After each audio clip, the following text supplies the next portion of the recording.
सभी का स्वागत है। आज हम एक बड़ी दिलचस्प किताब के विचारों में उतरने वाले हैं। हाँ, कौन सी? राज शमानी की बिल्ड डोंट टॉक। इसका फंडा सिंपल है, बातें कम, काम ज्यादा। अच्छा, सुना है इसके बारे में। काफी प्रैक्टिकल अप्रोच है शायद। बिल्कुल।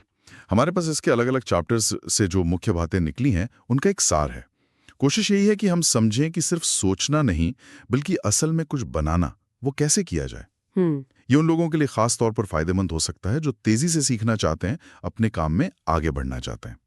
तो फिर शुरू करें, इन आइडियाज को जरा खोलकर देखते हैं। बिल्कुल।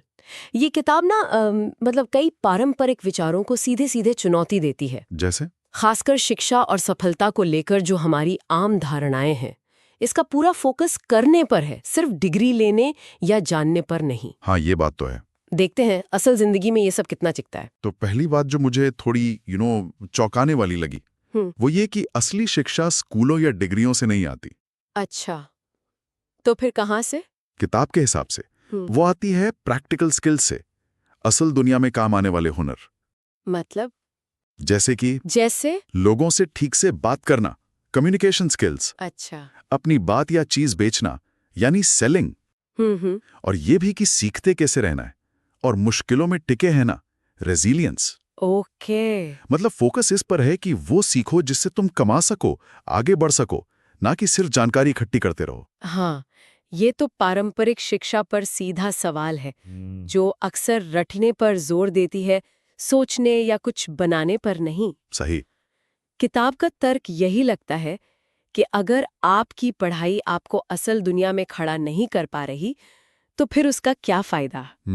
मकसद सिर्फ ज्ञानी नहीं, काबिल बनाना होना चाहिए। और इसी काबिलियत की तरफ पहला कदम क्या बताया है? वो बहुत सीधा है और शायद सबसे मुश्किल भी।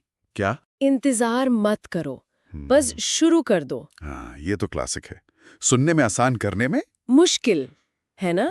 सोचो कितने अच्छे आइडियाज बस इसीलिए रह जाते हैं क्योंकि लोग ज्यादा सोचते हैं। हाँ, या तो ओवरथिंक करते हैं, या सोचते हैं कि सब कुछ परफेक्ट हो तब शुरू करेंगे, या फिर फेल होने से डरते हैं। बिल्कुल, ये तीनों बहुत बड़ी रुकावटें हैं। किताब यही कहती है कि आइडिया तो ठीक है, पर असली खेल तो उसे उतारने का है। और ये जो ओवरथिंकिंग है या परफेक्शन की चाह, ये तो प्रगति के दुश्मन है। सही कहा।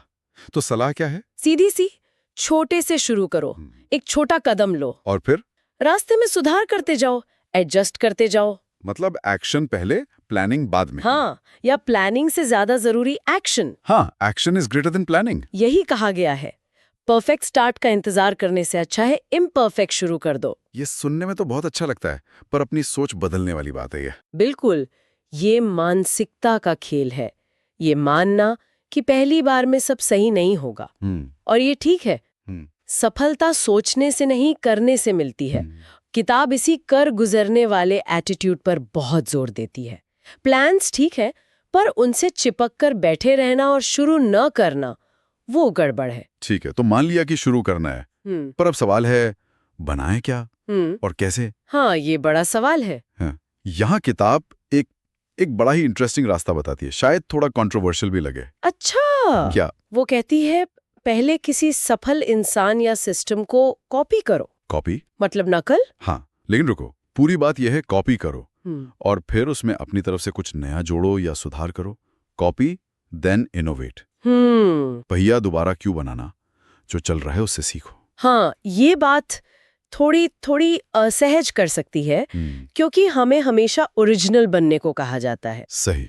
पर यहाँ शायद कॉपी का मतलब अंधाधुंध नकल नहीं है। नहीं, बिल्कुल नहीं। मतलब ये है कि जो मॉडल काम कर रहा है उसके पीछे के सिद्धांत समझो, हाँ, और फिर उसे अपनी सिचुएशन, अपनी समझ के हिसाब से बदलो या बेहतर करो। एग्जैक्टली।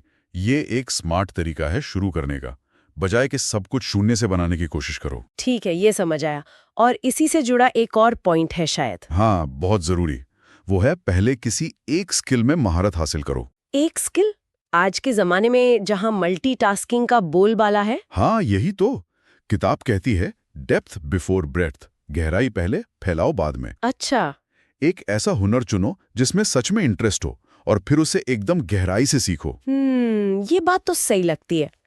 कई चीजों का थोड़ा थोड़ा ज्ञान होने से बेहतर है कि एक चीज के मास्टर बन जाओ। बिल्कुल। लोग आपको उस एक चीज के लिए जाने, और वो स्किल ऐसी हो जिसकी जरूरत भी हो मार्केट में। हाँ, पैशन और डिमांड दोनों का मेल। और जब उस एक स्किल में पकड़ बन जाए तब क्या? तब उसी एक स्किल का इस्तेमाल करके कमाई के कई रास्ते बनाओ। जैसे मान लो आप लिखना अच्छा जानते हो, ठीक, तो आप ब्लॉग लिख सकते हो, कॉपीराइटिंग कर सकते हो, अपनी किताब लिख सकते हो, दूसरों को सिखा सकते हो। मतलब एक स्किल, कई एप्लीकेशंस। समझ गया। पहले जड़ें मजबूत करो, फिर शाखाएं फैलाओ। ये लॉजिकल है। निश्चित रूप से। और इन सब के साथ एक और बहुत जरूरी चीज पर किताब जोर देती है। वो क्या है? आपकी व्यक्तिगत पहचान, आपका पर्सनल ब्रांड। ओह हाँ, पर्सनल ब्रांडिंग, ये तो आजकल हर कोई बात करता है। हाँ, पर किताब इसे सिर्फ फेमस होने से नहीं जोड़ती। वो कहती है आपकी कहानी, आपकी असलियत, आपकी ऑथेंटिसिटी, वही आपकी सबसे बड़ी पूंजी है। मतलब फेक नहीं बनना है। बिल्कुल, आपकी पहचान आपकी सच्चाई में है, आपकी जीत में, शायद आपकी हार की कहानियों में भी, किसी बनी बनाई इमेज में नहीं। और सोशल मीडिया का इस्तेमाल, वो अपनी शेखी बघाड़ने के लिए नहीं, बल्कि जो सीखा है, जो आपके वैल्यूज हैं, उन्हें बांटने के लिए करो। ये इंटरेस्टिंग है। क्यों? क्योंकि लोग प्रोडक्ट या सर्विस से पहले इंसान पर भरोसा करते हैं। आपकी ईमानदारी ही लोगों को आपसे कनेक्ट करती है। तो सलाह क्या है? दिखावटी मत बनो, मूल्यवान बनो, अपनी कहानी बताओ, अपने अनुभव शेयर करो, वही आपको यूनिक बनाता है। ठीक है। तो हमने बनाने की प्रोसेस समझी, स्किल और ब्रांड की बात की। अब आगे बढ़ने के लिए और क्या चाहिए? सही माइंडसेट और कुछ रिसोर्सेज, मतलब पैसा, बेचना और नेटवर्किंग। हाँ, पैसा, इसके बारे में क्या कहती है किताब? इसका नजरिया काफी प्रैक्टिकल है। पैसा मंजिल नहीं है, सिर्फ एक टूल है, एक साधन। और सिर्फ कमाना काफी नहीं है, वेल्थ बिल्ड करना यानी संपत्ति बनाना जरूरी है। ये दो अलग चीजें हैं। कैसे? कमाने के साथ साथ समझदारी से बचाना, जल्दी इन्वेस्ट करना और लॉन्ग टर्म सोचना, ये सब जरूरी है। और एक बड़ी गहरी बात कही है इसमें, पैसे का मकसद स्टेटस दिखाना नहीं, बल्कि आजादी पाना होना चाहिए, फ्रीडम। ये सोच तो पैसे के साथ पूरा रिश्ता ही बदल सकती है। बिल्कुल, पैसा हमें ऑप्शन देता है अपनी शर्तों पे जीने की आजादी, अगर हम उसे सही नजरिए से देखें। ये तो हुई पैसे की बात। फिर है बेचने की कला, सेलिंग। इस पर तो किताब बहुत जोर देती है। हाँ, असाधारण जोर है। और तर्क ये है कि हम सब किसी न किसी रूप में सेल्समैन हैं। कैसे? हर रोज हम कुछ न कुछ बेच रहे होते हैं, अपना आइडिया, अपनी सर्विस, अपनी काबिलियत, बॉस को, क्लाइंट को, ऑडियंस को। ये सुनने से सेल्स का डर थोड़ा कम होता है। अक्सर लोग सोचते हैं बेचने का मतलब है चालाकी करना। हाँ, यही गलत धारणा है। किताब इसे बिल्कुल अलग तरह से देखती है। कैसे? वो कहती है बेचने का असली मतलब प्रोडक्ट पर फोकस करना नहीं है, तो फिर? बल्कि सामने वाले की प्रॉब्लम समझना है और उसे सॉल्व करने में मदद करना है। अच्छा, मतलब सहानुभूति, एम्पैथी। एग्जैक्टली। ये एम्पैथी का काम है, चालाकी का नहीं। जब आपकी नीयत सच में मदद करने की होगी तो बेचना नेचुरल लगेगा, थोपने जैसा नहीं। ये तो वाकई सोचने का एकदम नया तरीका है। और नेटवर्किंग, उसके बारे में भी कुछ अलग कहा है? हाँ, पारंपरिक कॉन्टैक्ट्स बनाने वाले आइडिया से अलग है। बड़े या फेमस नामों के पीछे भागने से मना करती है। तो फिर क्या करें? उन लोगों से जुड़ो जिनके वैल्यूज आपसे मिलते हों, जिनके साथ रियल कनेक्शन बने, क्वालिटी ओवर क्वांटिटी। और सबसे जरूरी बात, किसी से कुछ मांगने या उम्मीद करने से पहले क्या? हमेशा उसे कुछ वैल्यू दो, कुछ मदद करो। ऑफर वैल्यू फर्स्ट वाला सिद्धांत। ये लेन देन वाले एटीट्यूड से बहुत अलग है। बिल्कुल, ये सहयोग पर आधारित है, कंपटीशन पर नहीं। पहले दो, फिर पाने की सोचो। इससे मजबूत रिश्ते बनते होंगे। हाँ, एक ऐसा नेटवर्क जो सच में साथ देता है, सिर्फ नाम का नहीं। ये टिकाऊ तरीका है। ठीक है, अब एक आखिरी लेकिन बहुत जरूरी चीज पर आते हैं, जिससे सब डरते हैं, असफलता, फेलियर। हाँ, ये तो करने वालों के रास्ते का हिस्सा है ही। किताब इसे कैसे देखने को कहती है? वो कहती है इसे हार की तरह मत देखो, एंड की तरह मत देखो।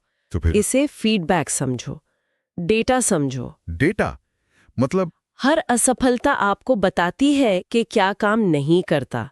ये जानकारी है जो आपको सही रास्ते के करीब ले जाती है। अच्छा, तो मंत्र क्या है? फेल हो, सीखो और फिर कोशिश करो। Fail, learn, repeat. डरना नहीं है मतलब? प्रयोग करते रहना है, बिल्कुल। तब तक जब तक कुछ सही ना बैठ जाए। एक लाइन है किताब में जो मुझे बहुत अच्छी लगी। क्या? असफलता दुख तभी देती है जब हम उससे सीखना बंद कर देते हैं। वाह, ये तो डर को बहुत कम कर देता है। और आगे बढ़ने का हौसला देता है। यही तो रेजिलियंस है, जुझारूपन और लगातार सुधार, कंटिन्यूअस इम्प्रूवमेंट। और अंत में किताब एक बहुत बड़े आइडिया पर बात खत्म करती है। हाँ, अपनी विरासत बनाना, बिल्ड योर लेगेसी। ये सिर्फ पैसा कमाने या फेमस होने से आगे की बात है ना? बिल्कुल। मतलब ये कि सिर्फ फॉलोअर्स या लाइक्स मत गिनो। तो क्या करें? ये सोचो कि तुम दुनिया पर क्या पॉजिटिव असर छोड़ रहे हो। ये सोचना कि जब तुम नहीं रहोगे तो लोग तुम्हें किस लिए याद रखेंगे, ना कि सिर्फ ये कि तुमने क्या क्या हासिल किया। सफलता और सार्थकता का फर्क। हाँ, सफलता आती जाती रहती है, टेम्परेरी हो सकती है, पर सार्थकता, सिग्निफिकेंस, आपके काम का मतलब, उसका असर, वो टिकता है। तो अपने काम से एक स्थायी मूल्य बनाना। एग्जैक्टली। किताब इसी के लिए प्रेरित करती है। तो अगर हम इस पूरी बातचीत का, इस किताब के विचारों का सार निकालें तो क्या कहेंगे? मुझे लगता है संदेश बहुत सीधा है पर शक्तिशाली है। क्या? बातें कम करो, काम ज्यादा करो। करके सीखो। डिग्रियों से ज्यादा हुनर पर ध्यान दो। एक्शन पहले। हाँ, परफेक्ट। का इंतजार मत करो, शुरू करने के लिए कॉपी करो, फिर इनोवेट करो। एक स्किल में मास्टरी। बिल्कुल। अपना असली ब्रांड बनाओ। पैसे को टूल समझो, आजादी के लिए। सहानुभूति से बेचो। वैल्यू देकर रिश्ते बनाओ। असफलता से सीखो। आखिर में एकदम सही। सिर्फ सफल नहीं, सार्थक बनो। जैसा किताब कहती है, शायद दुनिया को आइडियाज नहीं बदलते, बल्कि उन आइडियाज को हकीकत बनाने वाले लोग बदलते हैं। Action takers. पूरा फोकस एग्जीक्यूशन पर है, पहल करने पर। हाँ, ये सिर्फ किताब नहीं, एक तरह का एक्शन प्लान है। तो आखिर में एक सवाल हाँ, सोचने के लिए छोड़ जाते हैं। जरूर। आज के दौर में जहां इतनी जानकारी है, इतने मौके हैं, बनाना, निर्माण करना जरूरी है, ये तो समझ आता है। पर सोचने वाली बात यह है कि किस तरह का काम, किस तरह का निर्माण वाकई में मायने रखता है। अच्छा सवाल है। हम अपनी पर्सनल सक्सेस से आगे बढ़कर समाज के लिए, दुनिया के लिए कुछ ऐसा कैसे बना सकते हैं जिसका असर टिकाऊ हो, जिसकी सार्थकता हो? ये गहरा सवाल है। हाँ, ये कैसा सवाल है जिस पर शायद हम सबको कभी ना कभी सोचना चाहिए।